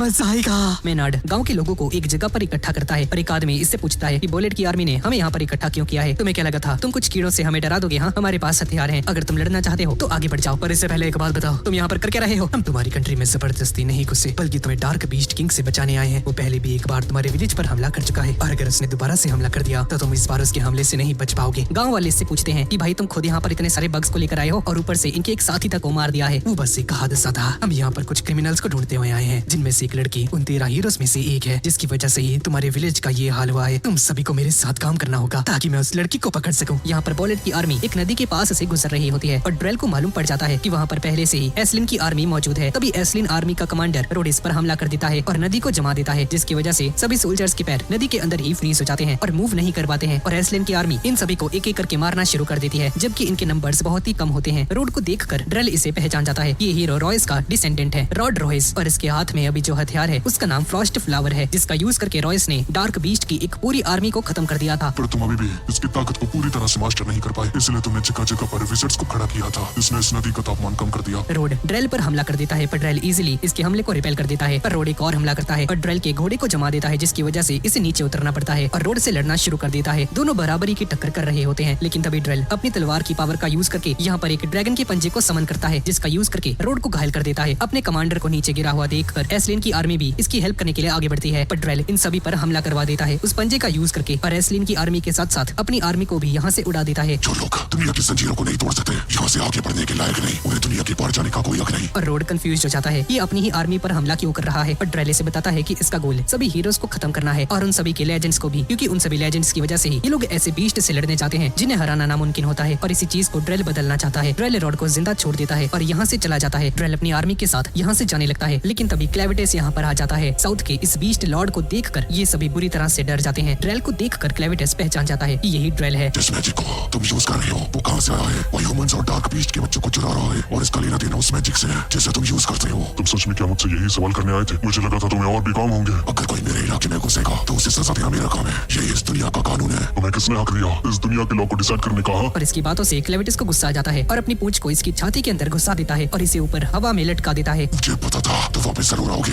इसलिए मैंने ये स्पेल बनाया ताकि तुम्हें सील कर सकूं। और prison of dark fluid spell को कास्ट करता है और ड्रेल का शरीर सेक्रीफाइस होकर ब्लड में बदल जाता है, जो कि क्लेविटस को चारों तरफ से घेर लेता है। जब सारी चीजें खत्म हो जाती हैं, तो यहाँ पर बस ड्रेल की तलवार बचती है और उसका खून, जिसका यूज करके इसने क्लेविटस को घेर के रखा हुआ है। लेकिन ड्रेल मरा नहीं होता है। स्पेल को कास्ट करने से पहले इसने अपनी आत्मा को अपनी तलवार के अंदर डाल दिया था और अब इसके पास कोई इंसानी शरीर नहीं बचा है, क्योंकि इसका शरीर सोर्ड की मैजिक से बना है और इसे लगता है कि क्लेविटस इसके हमले से नहीं बच पाएगा और क्लेविटस को यहीं पर मरने के लिए छोड़कर अपनी आर्मी के साथ आगे बढ़ जाता है। यहाँ पर एलिशिया और नेल छुपने की जगह ढूंढ रहे होते हैं। तभी एलिशिया को लगता है कि कुछ तो गड़बड़ है और गांव के सभी लोग इन दोनों को ढूंढने के लिए निकल पड़ते हैं। मेनार्ड के कहने पर सभी गांव वाले बचपन से ही यहाँ पर रहते थे और इन दोनों को ढूंढने में इन्हें ज्यादा समय नहीं लगता है और सारी मची हुई तबाही के लिए हीरोज को जिम्मेदार ठहरा रहे थे। तुम हीरोज ने कभी कुछ ज्यादा किया ही नहीं, बस हमारे टैक्स के पैसों से किसी सरकारी नेता की तरह मजे लूटते हो। लेकिन नेल कहती है कि मुझे एलिशिया पर पूरा भरोसा है, क्योंकि उसी की वजह से आज ये जिंदा है। बार बार बुलाने के बावजूद भी एलिशिया और नेल बाहर नहीं आते हैं, इसलिए एक बंदा अपनी मशाल को इनके घर के ऊपर ही फेंकने लगता है ताकि इन्हें जिंदा जला दे। लेकिन आखिरी समय पर पीट यहाँ पर आकर इन्हें रोक लेता है और बोलता है कि इस जगह को हमारे पूर्वजों ने बनाया था और तुम इसे जलाने के बारे में सोच भी कैसे सकते हो। हम किसी बाहर वाले की बात क्यों सुने। हाँ, और घर के पास जाकर अपना परिचय देता है और बताता है कि मैं इस गांव के डिफेंस का इंचार्ज हूँ और अगर एलिशिया चुपचाप बाहर आ जाती है तो किसी को भी इसे नुकसान पहुंचाने नहीं देगा और बस एलिशिया से कुछ सवाल करना चाहता है। ये सुनकर एलिशिया बाहर आ जाती है। मार्क देखता है कि इसके पास इसका रेगिलिया नहीं है। तो तुमने पैसों के लिए उसे बेच दिया? नहीं, ऐसा नहीं है। क्लेविटिस के साथ लड़ते हुए मेरा रेगिलिया गुम हो गया था। ये सुनकर ये बंदा समझ जाता है कि सभी हीरोज बहुत बुरी तरह से हारे होंगे। तुम्हें क्यों लगता है डार्क बीस्ट बाहर आने के लिए हमें हीरोज को भेजते रहना चाहिए, या फिर हमें चुपचाप पूरी उम्र बस यहीं पर रहना चाहिए और बाहर की दुनिया को एक्सप्लोर करने का सपना छोड़ देना चाहिए? एलिशिया उसी दिन को याद करती है जब ये क्लेविटस के साथ लड़ रही थी और जब क्लेविटस ने इसे हवा में उछाल दिया था। इसने डार्क बीस्ट के आगे की दुनिया देखी थी, जो कि बिल्कुल गोल थी और उसका कोई भी अंत नहीं था और ऊपर आसमान में बस काला अंधेरा था। हमें बाहर की दुनिया को जानने की कोशिश करते रहना चाहिए, वरना बाहर क्या है इसके बारे में हमें कभी भी पता नहीं चल पाएगा। और ये सारी चीजें मैंने एक ऐसे इंसान से सीखी है जो कि मुझे बहुत बुरे तरीके से ट्रीट करता है और अगर मैं उससे ना मिली होती तो मुझे कभी मालूम ही नहीं पड़ता ये दुनिया कितनी ज्यादा बड़ी है। मुझे इसके बारे में और जानना है। ठीक है, तुम यहाँ से जा सकती हो। पर जैसे ही एलिशिया यहाँ से जाने लगती है, अपने सेंटीपीड के ऊपर बैठकर मेनार्ड यहाँ पर आ जाता है और इस बंदे को जान से मार देता है। ये देखकर एलिशिया को गुस्सा आ जाता है और सेंटीपीड के टुकड़े टुकड़े कर देती है, पर मेनार्ड इससे बचने में कामयाब हो जाता है और अपने बाकी के बग्स को भी यहाँ पर बुला लेता है। एलिशिया सभी विलेजर्स को घर के अंदर जाने के लिए कहती है और खुद बाहर रहकर उन सभी बग्स के साथ लड़ने लगती है। पर ये सारी चीजें मेनार्ड के लिए बस एक एंटरटेनमेंट होता है। यहाँ पर छोटे छोटे ऐसे बग्स भी होते हैं जो कि जहरीले हैं और जब एलिशिया बड़े बड़े बग्स को काट रही थी तो एलिशिया ने इनके ऊपर ध्यान ही नहीं दिया और इन सभी में से एक ऐसी मकड़ी भी है जिसका जहर इसके डीएनए तक को डिस्ट्रॉय कर सकता है। ये सुनकर एलिशिया घबरा जाती है, क्योंकि ये उसी ब्लड की वजह से जिंदा है जो कि क्लेविटिस ने इसके शरीर के अंदर आर्टिफिशियली डाला था। मेनार्ड पहले हीरोज को बहुत पसंद किया करता था, लेकिन बचपन में एक आग के अंदर इसका पूरा परिवार खत्म हो गया था और हीरोज कुछ नहीं कर पाई। तब से ही मेनार्ड हीरोज से नफरत करता है। मैंने हमेशा हीरोज से नफरत की है, क्योंकि जब हीरोज की सबसे ज्यादा जरूरत होती है तो वो आते ही नहीं। हीरोज से अच्छे तो वो पड़ोसी होते हैं जो कि बुरे वक्त पर आपका साथ देते हैं। तुम हीरोज कुछ नहीं कर सकते। ये बग्स दोबारा से एलिशिया पर हमला कर देते हैं और एलिशिया एक एक करके सभी को काटने लगती है। तभी एलिशिया के मैजिक ब्लड में से क्लेविटिस बाहर आ जाता है और घर के अंदर भी बग्स घुसना शुरू हो जाते हैं। तभी मार्क की पत्नी सभी होल्स को बंद करने के लिए कहती है ताकि बग्स अंदर ना आ सके और सभी को लूना की जान बचाने के लिए भी कहती है और एलिशिया इन बग्स के साथ लड़ते लड़ते बुरी तरह से थक जाती है। तभी मेनार्ड एक स्कॉर्पियन को समन कर लेता है और एलिशिया पर हमला करके इसे पानी के अंदर फेंक देता है और क्लेविटिस इसे बताने लगता है कि ऐसा लग रहा है कि तुम्हारा ब्लड पॉइजनस हो चुका है, जिसकी वजह से तुम्हारा शरीर और भी धीमा हो चुका है और तुम्हारी हीलिंग भी रुक चुकी है, जिसकी वजह से अब तुम इमोर्टल नहीं रही। घर के ऊपर कुछ लार्वास इस घर को खाने लगते हैं और पूरे फॉरेस्ट में भी हर तरफ लार्वास फैल चुके होते हैं जो कि पूरे फॉरेस्ट को धीरे धीरे करके खा रहे होते हैं। यहाँ पर ने अभी भी टाउन के अंदर होती है और गांव के लोग इससे पूछ रहे होते हैं कि आखिर ये मेनार्ड के साथ वहाँ पर क्यों नहीं गई है। क्या तुम पागल हो? मैं इसलिए वहाँ पर नहीं गई क्योंकि मैं मरना नहीं चाहती। वो विजार्ड पागल है। मेनार्ड को जब गुस्सा आ जाता है तो सब कुछ तबाह कर देता है। यहाँ पर मेनार्ड एलिशिया से कहता है कि क्या तुम्हें फॉरेस्ट की चीखें सुनाई दे रही हैं क्या? ये सभी लार्वास एक सेंचुरी में बस एक बार ही जन्म लेते हैं और सब कुछ तबाह कर देते हैं और मैं मैजिक का यूज करके उस साइकिल को एक्सेलरेट कर सकता हूँ। पर एक सेकंड, यहाँ के लोग तो लकड़ी से अपना काम चलाते हैं ना, तो इसका मतलब यही है कि अगर जंगल ही नहीं बचेगा तो ये सभी भूखे मर जाएंगे। ये तो सोने पे सुहागा हो गया। ये बातें सुनकर एलिशिया को गुस्सा आ जाता है और पानी से बाहर आकर मेनार्ड पर हमला कर देती है, लेकिन तभी देखती है कि यहाँ पर बहुत सारे कुकून्स हैं जो कि बग्स में कन्वर्ट हो जाते हैं और एलिशिया पर अटैक कर देते हैं और एलिशिया इन बग्स के सामने नहीं टिक पाती है और मेनार्ड भी अपने स्कॉर्पियो से हमला करवा के एलिशिया को नीचे फेंक देता है और सभी बग्स एलिशिया को घेर लेते हैं और एलिशिया इन बग्स के समुद्र के अंदर डूब जाती है। तभी क्लेविटिस हीरो की तलवार को बाहर निकाल लेता है। चलो मैं तुम्हें एक बात बताता हूँ, इस दुनिया के सभी लिविंग क्रीचर्स पानी से बने हैं, यहाँ तक कि ये कीड़े भी। इन सभी कीड़ों को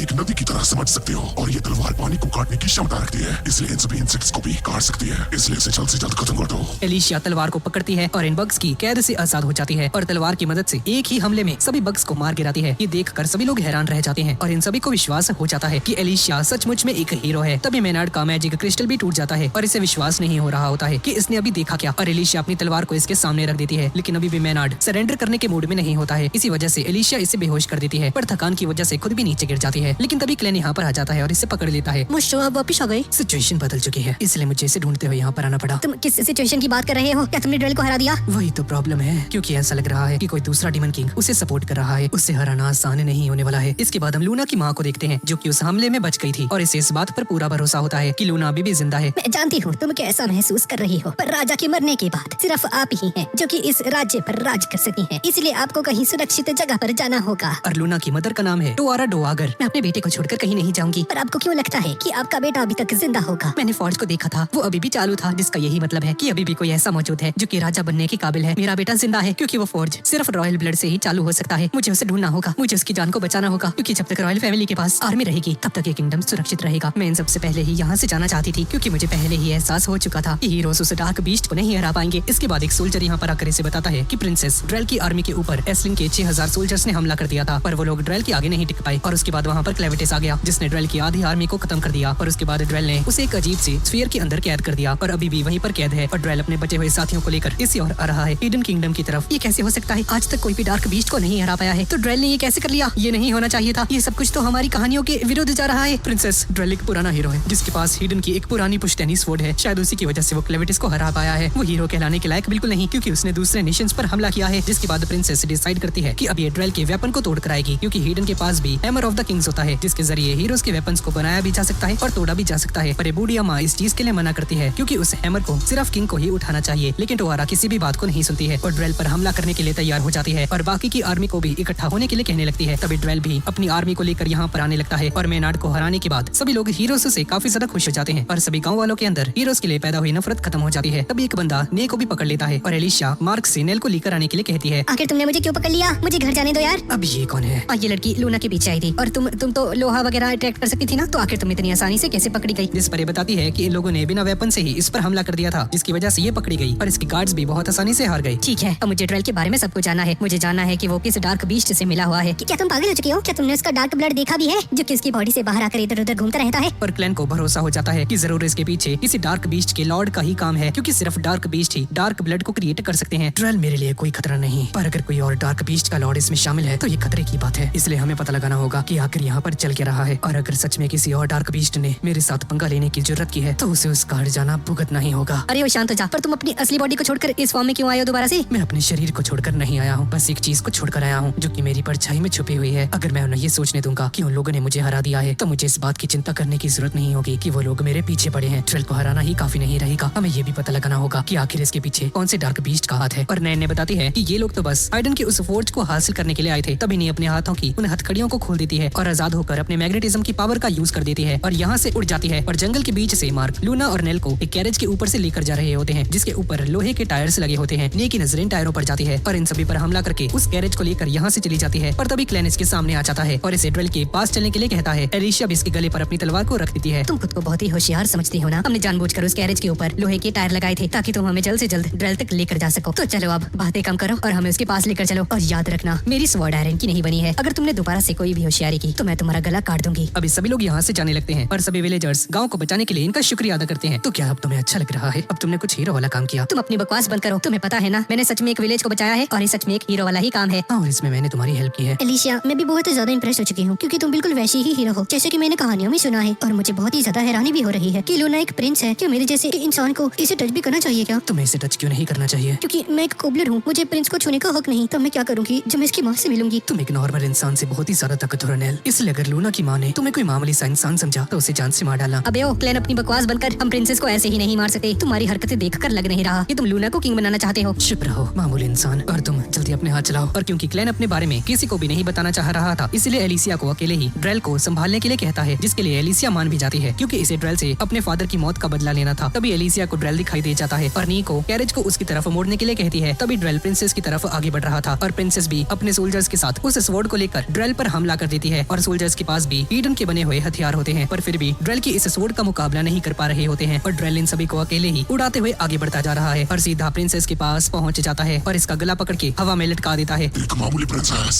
तुम कभी भी यहाँ की राजा नहीं बन सकती। मैं जानती हूँ, और ये इसीलिए है क्योंकि मेरे अंदर रॉयल ब्लड नहीं है, क्यों है ना? तुमने बिल्कुल सही कहा, क्योंकि जिसके अंदर सबसे ज्यादा खतरनाक रॉयल ब्लड होगा वही राजा बन सकता है। और अगर राजा का वंशज मारा जाता है तो उसका सबसे करीबी रिश्तेदार ही राजा बन सकता है। और यही इस दुनिया का कानून है। पर मैं इस चीज को दबा कर यहाँ पर आया हूँ ताकि इस दुनिया का राजा बन सकूं। आखिरकार तुम हो कौन? अब यहाँ का राजा मैं ही हूँ, तो तुम्हें इस बात को जानने का कोई हक नहीं। अगर मैं इस वेपन से इस पर हमला करूंगी तो इसका हथियार डैमेज हो जाएगा, पर अभी मैं इसके हथियार तक नहीं पहुंच सकती। मुझे एक मौका चाहिए ताकि इसके हथियार पर हमला करके इसे तोड़ सकूं। शायद तब हम जीत सकते हैं। तभी एलिशिया यहाँ पर आ जाती है स्वॉर्ड मास्टर की लड़की, तुम यहाँ पर क्या कर रही हो? मैं यहाँ पर अपने पिता का बदला लेने आई हूँ ड्रेल। और तभी प्रिंसेस को ड्रेल की स्वॉर्ड पर हमला करने का मौका मिल जाता है। पर तभी एलिशिया और ड्रेल के स्वॉर्ड्स के टकराने की वजह से यहाँ पर एक बहुत बड़ा धमाका हो जाता है, जिसकी वजह से प्रिंसेस को समझ में नहीं आता है कि क्या उसके वेपन ने ड्रेल के वेपन पर टक्कर मार दी है क्या या नहीं। और ड्रेल कहता है कि तुम जैसे कमजोर कीड़ों की यहाँ पर कोई भी जगह नहीं है, तो मुझे ये बताओ तुम यहाँ पर कर क्या रही हो? एक हीरो तभी आता है जब दुनिया खतरे में होती है, इसलिए दुनिया को बचाने और तुम्हें मारने यहाँ पर आई हूँ। और ड्रेल और एलिशिया के बीच में फाइट शुरू हो जाती है और नेल को एलिशिया की फिक्र हो रही होती है, पर क्लेन इमोशनलेस होता है, इसे घंटा फर्क नहीं पड़ता है और हाइडन के फोर्ज की तरफ जाने लगता है, क्योंकि जो भी ड्रेल के साथ मिलकर ये सारी प्लानिंग कर रहा है उसका आखिरी गोल वो फोर्ज ही है। इसलिए क्लेन वहाँ पर जाकर ये पता लगाना चाहता है कि आखिर इसके पीछे किस डार्क बीस्ट का हाथ है। यहाँ पर हिडन के कुछ सोल्जर्स अपने राज्य की रखवाली कर रहे होते हैं, जहाँ पर अभी तक राजा की डेड बॉडी पड़ी होती है। तभी क्लेन नेल को दीवार का एक स्टोन निकालने के लिए कहता है और हमें पता चलता है कि क्लेन ने नेल के अंदर एक डार्क बीस्ट की पावर डाल दी होती है ताकि लूना की रक्षा कर सके। तभी नेल थोड़ा सा ही जोर लगाती है और दीवार का एक ब्लॉक बाहर निकल जाता है और सीधा उन सभी सोल्जर्स पर जा गिरता है जो कि फोर्ज की रखवाली कर रहे होते हैं। ये सोल्जर्स जख्मी हो जाते हैं और क्लेन उन सभी सोल्जर्स को अपनी शैडो के अंदर कैद कर देता है। ये लोग फोर्ज के पास पहुंच जाते हैं और ये वही जगह होती है जहाँ पर क्लेन को लूना मिला था। ये तो वही जगह है जहाँ पर मुझे ये बच्ची मिली थी। लूना के हाथ को सामने पड़े एक स्टोन पर रख देता है, जिसकी वजह से ये स्टोन एक्टिवेट हो जाता है। चलो लूना, आप देखते हैं तुम्हारे भविष्य में क्या लिखा है। यहाँ पर गार्क वहाँ पर पहुँचता है जहाँ पर क्लेविटिस की बॉडी पड़ी थी, पर इसे समझ नहीं आता कि स्फीयर से बाहर क्यों नहीं आ रहा है और इस स्फीयर को खींच कर एक लात मारता है, पर स्फीयर 1 इंच भी नहीं हिलता है। तभी रॉड यहाँ पर आ जाता है और इससे कहता है कि तुम मैजिक का यूज करके उड़ सकते हो ना, प्लीज मुझे हिडन लेके जा सकते हो क्या? वहाँ पर ड्रेल पहुंच चुका होगा, जिस पर ग्राट कहता है कि जब मैं यहाँ पर आ रहा था तो मैंने तुम्हें पिटते हुए देख लिया था, तो तुम दोबारा से उससे क्यों लड़ना चाहते हो जब तुम्हें मालूम है कि तुम उसे हरा नहीं सकते। मैं हिडन का फोर्ज उसके हाथ लगने नहीं दे सकता। अगर वो ड्रेल को मिल गया तो वो मैजिक का यूज करके पूरी दुनिया को ही तबाह कर देगा। ये सुनकर गार्ड को ज़ेविटियर की एक बात याद आती है, जिसने इसे बताया था कि मैजिक की वजह से दुनिया में कुछ बहुत ही बुरा होने वाला है। और गार्ड सोचता है कि ये भी क्लेन की तरह अपनी इन्वेस्टिगेशन में एक ह्यूमन की हेल्प ले सकता है। जिसके बाद गार्ड मैजिक का नाम लेने की एक्टिंग करने लगता है और अपने हाथों को विंग्स में बदल लेता है। ये देखकर रोड को लगता है कि मैजिक का यूज करके उड़ रहा है। यहाँ पर लूना के हाथ रखने के बावजूद भी फोर्ज का दरवाजा नहीं खुल रहा होता है। ये देखकर क्लेन कंफ्यूज हो जाता है और इसे लगता है कि लोग फोर्ज के अंदर अब नहीं जा सकते हैं। क्लेन ऊपर से देखने जाता है, पर फोर्ज के अंदर से इतनी ज्यादा हीट बाहर आ रही थी कि अगर कोई भी इसके अंदर जाएगा तो राख में बदल जाएगा। पर क्योंकि क्लेन एक डार्क बीस्ट है, इसे कुछ नहीं होने वाला और सीधा नीचे कूद जाता है। बाहर नेल के सामने एक अजीब सा आदमी आ जाता है और जब देखती है कि ये बंदा है कौन, इसे देखकर डर जाती है। और यहाँ पर क्लेन आधे रास्ते में पहुंचते ही समझ जाता है कि ये इतनी आग में सर्वाइव नहीं कर पाएगा, इसलिए एक ईंट की शैडो में छुप जाता है जिसने इसे रास्ते में गिरा दिया था। क्लेन फोर्ज की ताकतों को देखकर हैरान रह जाता है। इसका इस्तेमाल नहीं हो रहा, फिर भी इतनी ज्यादा गर्म है। क्लेन इसे अंदर चेक करना चाहता था, लेकिन इसे मालूम है कि अगर ये अंदर चला गया तो वापस कभी नहीं आ पाएगा। तभी क्लेन देखता है कि दरवाजा खुल चुका है और नेल नीचे गिरी हुई है। तभी हिडन का किंग बाहर आ जाता है और इस बंदे ने अपने सर को अपने हाथ में पकड़ा हुआ था और इसके दूसरे हाथ में लूना होती है। यहाँ पर एलिशिया अभी भी ड्रेल के साथ लड़ रही है, लेकिन ड्रेल इस पर बहुत ही ज्यादा भारी पड़ता जा रहा है। तुम अपने बाप की तरह अभी ताकतवर नहीं हुई हो। ड्रेल अपने अटैक का यूज करके इसे पीछे धक्का दे देता है और फोर्ज की तरफ जाने लगता है। एलिशिया उड़ते हुए ड्रेल के सोल्जर्स से जाकर टकरा जाती है, पर इसके पास फालतू के लोगों के साथ लड़ने का समय नहीं होता है। और जैसे ही इसकी नजर ड्रेल पर जाती है तो इसकी तरफ जाने लगती है। ड्रेल वापस से उसी दीवार पर पहुंच जाता है जहाँ पर कुछ सोल्जर्स इस पर हमला कर देते हैं, लेकिन ड्रेल का कुछ नहीं बिगाड़ पाते। और तभी एलिशिया को इस पर हमला करने का एक मौका मिल जाता है और राइजिंग स्वॉर्ड स्लैश का यूज करके इस पर अटैक कर देती है। लेकिन इस टेक्निक को ड्रेल ने ही बनाया था, इसलिए आसानी से इसे डॉज कर जाता है और ड्रेल बहुत सारे स्लैशेस का यूज करके एलिशिया पर हमला कर देता है। लेकिन ड्रेल ये देखकर हैरान था कि एलिशिया अभी तक जिंदा है और इसके हाथ पैर भी सही सलामत है। तुम तो सच में बहुत ज्यादा ताकतवर हो, जैसा कि उसे स्वॉर्ड मास्टर की बेटी को होना चाहिए था। अपनी बकवास बंद करो।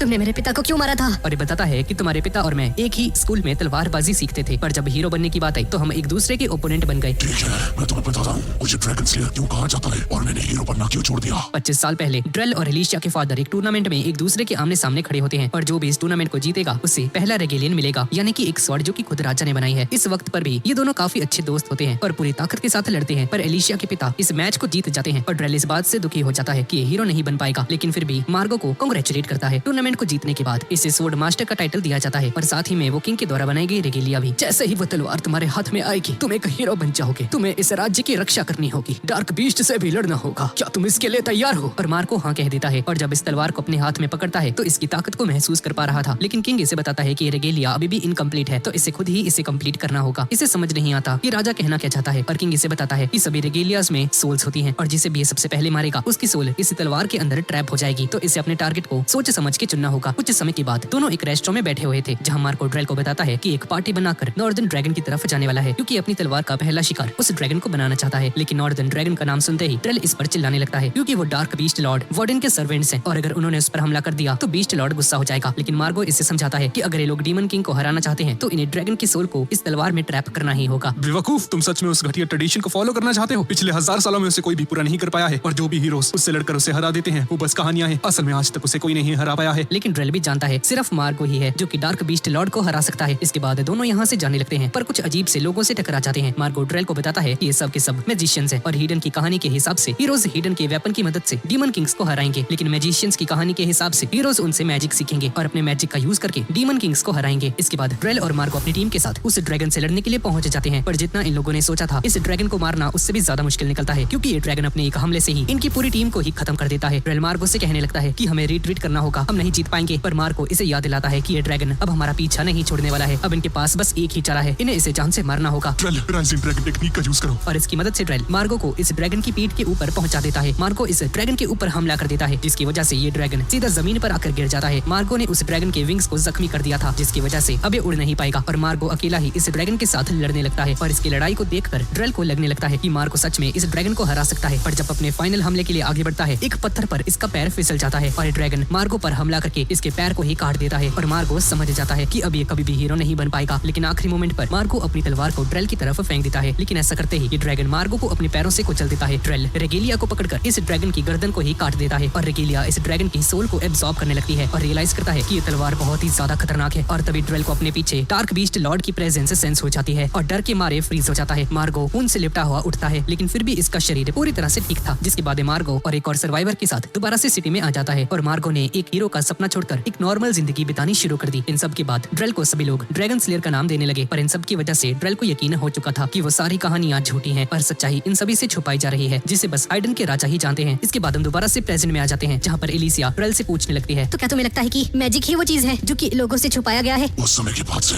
जो आवाजें मेरे कानों में गूंज रही हैं, वो मुझे यही बता रही हैं कि अब मुझे क्या करना है। ड्रेल अपनी पावर्स का यूज करके एक डेड ड्रैगन के स्केलेटन को समन करता है। ये देखकर प्रिंसेस हैरान रह जाती है, क्योंकि इन पावर्स के बारे में बस पुरानी किताबों में लिखा हुआ है। ये ड्रैगन एलिशिया पर हमला करके इसे नीचे गिरा देता है और ड्रेल इसके ऊपर बैठकर फोर्ज की तरफ जाने लगता है, लेकिन इतनी ऊपर से गिरने के बावजूद भी एलिशिया बिल्कुल सही सलामत होती है। बस इसका हाथ और पैर टूट चुका है, लेकिन क्लैन के ब्लड की वजह से ये हील हो जाती है, पर अभी भी बहुत ज्यादा तकलीफ में होती है। एलिशिया टेलीपैथी का यूज करके क्लैन से बात करने की कोशिश करती है। क्लैन ड्रेल फोर्ज की तरफ ही जा रहा है। ए, चुप हो जाओ, मेरे सामने बहुत ही कमाल की चीजें हो रही है। एडन का राजा लूना को फोर्ज के अंदर फेंकने वाला है। तभी प्रिंसेस एलिशिया के पास आती है। एलिशिया, क्या बाकी के हीरोज भी जिंदा हैं? नहीं, मुझे छोड़कर बाकी सभी हीरोज मारे जा चुके हैं। तुम्हारा बेटा भी जिंदा है और वो अभी मेरे एक साथी के पास है। मुझे जल्दी वहाँ पर जाना होगा, क्योंकि ड्रेल भी उसी की तरफ आगे बढ़ता जा रहा है। प्लीज मुझे अपने साथ लेकर चलो, मुझे अपने बच्चे से मिलना है। नहीं, वो जगह बहुत ही ज्यादा खतरनाक है, मैं अपने बच्चे को छोड़कर यहाँ चुपचाप नहीं बैठ सकती। इसलिए एलिशिया इसे मना नहीं कर पाती है। यहाँ पर फोर्ज का दरवाजा धीरे धीरे बंद हो जाता है और किंग लूना को भट्टी की तरफ लेकर जाने लगता है और फोर्ज के मास्टर से बात करता है और लूना को एक बलि की तरह सौंपने लगता है। इसके इतना कहते ही फोर्ज खुल जाती है। क्लैन फोर्ज के अंदर एक पत्थर को फेंकता है, जो कि अंदर जाने से पहले ही गर्मी की वजह से राख में बदल जाता है। क्या ये तुम्हारा असली ग्रैंडसन नहीं है क्या? भला तुम इसे मारना क्यों चाहते हो? क्या तुम हीरोज अपने बच्चों के साथ ऐसे ही सलूक करते हैं? मेरा शरीर मेरे काबू में नहीं है, ये फोर्ज मुझे कंट्रोल कर रही है। जो कि यहाँ का राजा बनना चाहता है उसे पहले राख में बदलना होता है और उस राख से ही दोबारा से किंग पैदा होता है। बरसों से ऐसा ही चला आ रहा है। पहले नामकरण किया जाता है और इसे राख के अंदर डालकर उसका असली नाम रखा जाता है और इस बच्चे का नाम मैं टॉट रखता हूँ। अच्छा, तो इसका तो यही मतलब है, तुम भी इस फोर्ज के अंदर गए थे और तुम्हारा भी राख बनकर दोबारा से जन्म हुआ। हाँ, यही वजह है कि तुम्हारा शरीर अभी भी चल रहा है। और किंग बताता है कि इसने अपने बेटे को इसके बारे में पहले ही बता दिया था। चाहता था खुद उस फोर्ज के अंदर जाए, लेकिन डर के मारे इसके बेटे ने अपनी जान ले ली और इस रिस्क को लूना के साथ नहीं लेना चाहता है। जिसके बाद किंग लूना को फोर्ज के अंदर डाल देता है और लूना पूरी तरह से जल जाता है। यहाँ पर ड्रेल अपने ड्रैगन पर फोर्ज की तरफ आगे बढ़ रहा है। रास्ते में प्रिंसेस एलिशिया को बताती है कि मरने से पहले इसके हस्बैंड ने कहा था कि सभी असली हीरोज जा चुके हैं और जो हीरोज अभी बचे हुए हैं वो कभी भी बीस्ट लॉर्ड्स को नहीं हरा सकते हैं। एलिशिया पूछती है कि तुम इसके बारे में इतना श्योर कैसे हो और ये हीरोज का लेजेंड आखिर शुरू कब हुआ था? पर इसका हस्बैंड कुछ नहीं कहता है और बस इसकी तरफ मुड़कर स्माइल करता है, जिससे कि प्रिंसेस समझ जाती है कि कुछ ऐसे सीक्रेट्स हैं जो कि हाइडन के राजा ही जानते हैं। यानी कि किंग जानता था कि वो 13 हीरोज क्लेविटस को कभी नहीं हरा पाएंगे, लेकिन फिर भी राजा ने उन सभी को भेज दिया। दूसरी तरफ क्लैन ने लूना को बचा लिया था। असल में जब क्लैन ने किंग के हाथ को पकड़ा था तो उसी वक्त अपनी शैडो से उसे रिप्लेस कर दिया था, और क्योंकि वो फोर्ज की कमांड को पूरा नहीं कर पाया था, इसकी बॉडी फोर्ज के अंदर चली जाती है। तभी ये फोर्ज क्लैन के ऊपर लावा फेंकने लगता है और अपनी पावर्स का यूज करके उसे ब्लॉक करता जाता है। अगर तुम्हें ये बच्चा चाहिए तो तुम्हें फोर्ज से बाहर आना होगा। ये सुनकर फोर्ज का मास्टर अपनी असली फॉर्म में बाहर आ जाता है, जिसकी वजह से फोर्ज की सीलिंग भी टूट जाती है। इस मौके का फायदा उठाकर ड्रेल अंदर जाने लगता है और एलिशिया भी प्रिंसेस को छोड़कर जाने लगती है। ये जानती है कि समय पर वहाँ पर नहीं पहुँच पाएगी। तभी इसके ऊपर से गार्ड निकलता है, जो कि रॉड को सीधा ड्रेल के ऊपर फेंक देता है। रॉड अपने होली वेपन को एक्टिवेट कर देता है और इस पर हमला करता है, जो कि इस ड्रैगन के आर पार चला जाता है। लेकिन ड्रेल ने इसके हमले को ब्लॉक कर दिया था और इसे उड़ता हुआ दूर फेंक देता है। ड्रेल रोड को मारने वाला था, लेकिन आखिरी समय पर एलिशिया इस पर हमला कर देती है और रोड भी एलिशिया के साथ साथ टीम अप कर लेता है क्योंकि इन्हें मालूम था कि अकेले ड्रेल को नहीं हरा पाएंगे। अगर तुम्हारे जैसे 10 भी आ जाए तब भी तुम मुझे कभी नहीं हरा सकते। और ड्रेल अपनी 2 आंखें और खोल लेता है और अब इसके पास टोटल 5 आंखें हो चुकी हैं और एलिशिया और रॉड्स पर हमला करके इन्हें दूर फेंक देता है और दोनों चाहकर भी कुछ नहीं कर पा रहे होते। ड्रेल एलिशिया को जख्मी कर देता है और जैसे ही इन पर दोबारा से हमला करता है तभी एलिशिया रॉड्स को आइस बनाने के लिए कहती है और रोड अपने आइस मैजिक का यूज करके अपने हमले को ड्रेल की तरफ लॉन्च कर देता है, पर ड्रेल इससे बच जाता है। तभी हम देखते हैं कि इस आइस के ऊपर एलिशिया होती है और रोड्स जमीन के ऊपर भी आइस का एक पहाड़ बनाकर ड्रेल के एक पैर को जकड़ देता है, जिसकी वजह से एलिशिया को ड्रेल पर अटैक करने का एक मौका मिल जाता है और ड्रेल को बीच में से काट देती है। लेकिन ड्रेल का पूरा शरीर मैजिक ब्लड के अंदर बदल जाता है और इसकी तलवार एलिशिया पर हमला करके इसका हाथ काट देती है और इसकी तलवार नीचे गिर जाती है। तभी ड्रेल मैजिक ब्लड का यूज करके अपनी बॉडी को दोबारा से रिक्रिएट कर लेता है और बोलता है जैसे कि एक मछली कभी भी इंसान नहीं बन सकती, इसी तरह से हम कभी भी ट्रू हीरोज नहीं बन सकते हैं क्योंकि हम लोग कभी भी हीरोज बनने के लिए पैदा हुए ही नहीं थे। जिस समय पर हमें मैजिक को कास्ट करने के लिए स्टोन्स की जरूरत पड़ने लगी तब से एथिया की 5 ह्यूमन रेसेस बहुत ही ज्यादा कमजोर पड़ गई। ट्रू ह्यूमन रेस ने एक बार इस पूरी जगह पर राज किया था, पर उसके बाद वो गायब हो गए और अपने पीछे बहुत सारी कहानियों को छोड़ गए। हम इंसान और राक्षस बस उनके खेल की मोहरें हैं। अगर हमें इस चीज को खत्म करना है तो हमें हीरोज की कहानी का हर एक टुकड़ा मिटाना होगा। ड्रेल इन पर हमला कर देता है जिससे कि रोड्स अपने स्फीयर को घुमाकर रोकने लगता है। यहाँ पर क्लैन को सब कुछ समझ में आ जाता है। अच्छा तो ये बात है। हाँ, अब मुझे वार्डन का पर्पस तो समझ में आ चुका है। अगर मैं इस तरह से सोचता हूँ तो मैंने आज तक कभी असली इंसानों को देखा ही नहीं, जिसका मतलब है कि तब वो गायब हो गए थे जब मैं डीमन किंग बना ही नहीं था। इसका मतलब है कि ये बात 1000 सालों से भी ज्यादा पुरानी है। ज़ेफिथियर को इसके बारे में मालूम था पर उसने कभी भी मुझे इसके बारे में नहीं बताया। वैसे ये भी कितनी अजीब बात है ना कि वो चीज जिसके अंदर हीरो की कहानी के टुकड़े हैं वो ये बुक ऑफ टॉर है। किसी तरह से मैं इसके टाइटल को पढ़ सकता हूँ और वो भी इस वजह से क्योंकि मैं अपनी शेडो का यूज करके इसकी लाइट को छीनता जा रहा हूँ। वो फर्नेस मटेरियलाइज होते ही गायब हो गया। इसका मतलब यही है फर्नेस लॉर्ड की ट्रू फॉर्म। मुझे भरोसा नहीं हो रहा कि एक मामूली सी किताब ने हाइडन के राजा को राख में बदल दिया और उसे दोबारा से पैदा किया। क्या ये किसी तरह का कोई मैजिक है? क्या इसी की वजह से एलिशिया ने मेरे खिलाफ तलवार उठाई थी? क्या इसी की वजह से लूना जलने वाला था? और क्या इसी वजह से मैंने इंसानियत को खत्म करना चाहा? तभी क्लैन जोर जोर से हंसने लगता है और उसे ये सारी चीजें बेमतलब की लगने लगती हैं। मैंने अपने पूर्वजों की यादों को विरासत में नहीं लिया, लेकिन फिर भी जब मैं डीमन किंग बना तब मुझे लगा था कि मुझे उस प्लेस को बचाना चाहिए और ये सब कुछ एक खत्म हो चुकी नस्ल की डेड लेजेंड्स की वजह से था। ये सब कुछ मीनिंगलेस है। और अब क्लैन लूना को नीचे रख देता है क्योंकि अब इसे किसी भी चीज में कोई भी इंटरेस्ट नहीं रहा है और डिसाइड करता है कि अब ये सारी चीजें छोड़कर अपने माउंटेन वापस चला जाएगा। और लूना क्लैन को जाते हुए देखकर रोने लगता है। तभी इसे एलिशिया की आवाज आती है। क्लैन और हिडन के राजा के बीच में जो भी बातें हुई थी वो सारी बातें सुन ली थी और क्लैन से कहने लगती है, क्लैन तुम्हें इतना कुछ करने के बाद हार नहीं माननी चाहिए। तुम लूना को हिडन का राजा बनाना चाहते थे ना, इसकी वजह से तुमने इतना कुछ किया, अब तुम्हें उससे राजा बनाना ही होगा। एलिशिया क्लैन को इसका मकसद याद दिलाती है। तभी लूना भी रोते हुए चलकर इसके पास आ जाता है, जिसकी वजह से क्लैन अपना इरादा बदल लेता है और एलिशिया अभी भी ड्रेल के साथ लड़ रही होती है। नेल को भी होश आ जाता है और ड्रेल को हराने में एलिशिया की हेल्प करती है, जिसकी वजह से एलिशिया इसकी तलवार के 2 हिस्से करने में कामयाब हो जाती है। और क्योंकि ड्रेल की असली बॉडी उस तलवार के अंदर होती है तो तलवार के टूटने की वजह से रीजनरेट नहीं कर पाता है और मारा जाता है। और जो डार्क बीस्ट लॉर्ड ड्रेल की हेल्प कर रहा था उसका नाम ही वार्डन है और इसने ड्रेल को अपना सर्वेंट बना लिया था और उसे अपना डार्क ब्लड दिया था, वही पावर जो कि क्लैन ने एलिशिया को दी थी, जिसकी मदद से दोनों रीजनरेट कर पा रहे थे। क्लैन लूना को लेकर बाहर आ जाता है और प्रिंसेस लूना को दोबारा से देखकर इमोशनल हो जाती है और लूना भी इसे पुकारने लगता है और प्रिंसेस लूना की तरफ आगे बढ़ने लगती है। पर तभी क्लैन प्रिंसेस को रोक देता है। ईडन का नया राजा आ चुका है, इसलिए लूना को खुद ही अपनी माँ के पास जाना होगा। क्लैन लूना को नीचे रख देता है और लूना अपने पैरों पर खड़ा हो जाता है और धीरे धीरे अपनी मॉम की तरफ आगे बढ़ता है और लूना की मॉम अपने बेटे से दोबारा से मिलकर बहुत ही खुश हो जाती है। और तभी एलिशिया जख्मी होने की वजह से नीचे गिर जाती है। क्या तुम ठीक हो?